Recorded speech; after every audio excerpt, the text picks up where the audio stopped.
Hello, in front of me I've got Baseus AirNora Air 2. In this video I'll show you how to perform factory reset of your earbuds.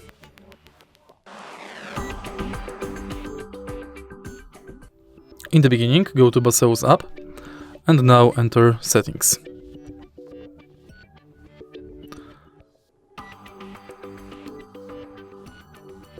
Select restore default settings and confirm. Also, you can do it manually by placing your earbuds back in the charging case.